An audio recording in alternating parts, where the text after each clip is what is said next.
이재명 당대표와 함께하는 올 금년 첫 번째 최고위원회 공개회의인 것 같습니다. 돌발적인 정치 테러로 굉장히 어려운 상황을 겪으셨는데 다행히 굉장히 좀 오늘 사실 정상적으로 당무를 보시기에는 좀 무리한 상황이지만 여러 가지 현안도 많고 또 당에 대한 여러 가지 고민도 많으셔서 오늘 이 자리에 하셨습니다. 앞으로 건강 잘 관리하시고요.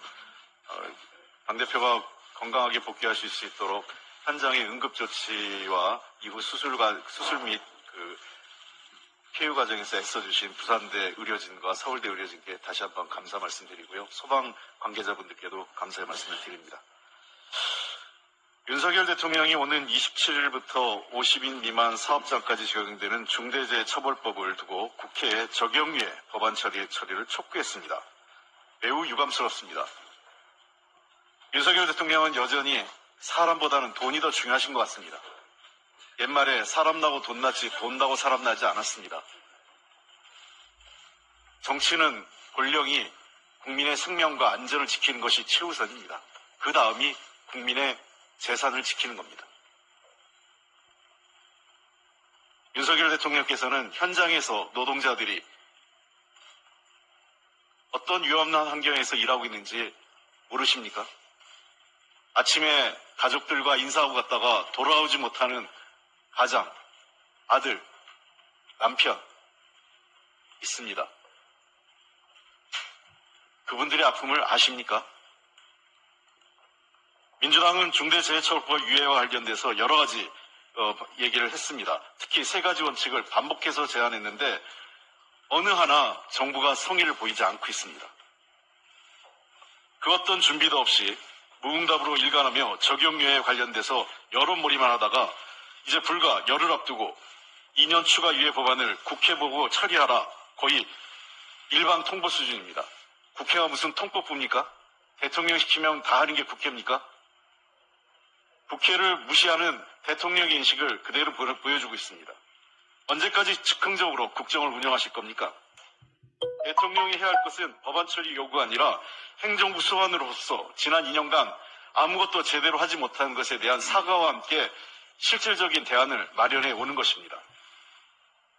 작년 12월 발표된 고용노동부 2022년 산업재해 현황 분석에 따르면 전체 산재 사망자 2,223명 중 무려 61%인 1,372명이 50인 미만 사업장에서 발생하고 있습니다.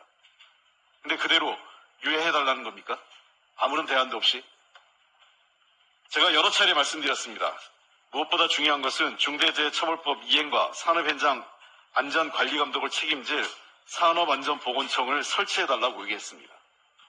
산업안전보건청 설치 없이 정부가 마치 할 일을 다 한 것처럼 국민을 속이는 것은 중대재해처벌법이 제정되기 전까지 희생된 노동자들을 전혀 존중하지 않는 것입니다.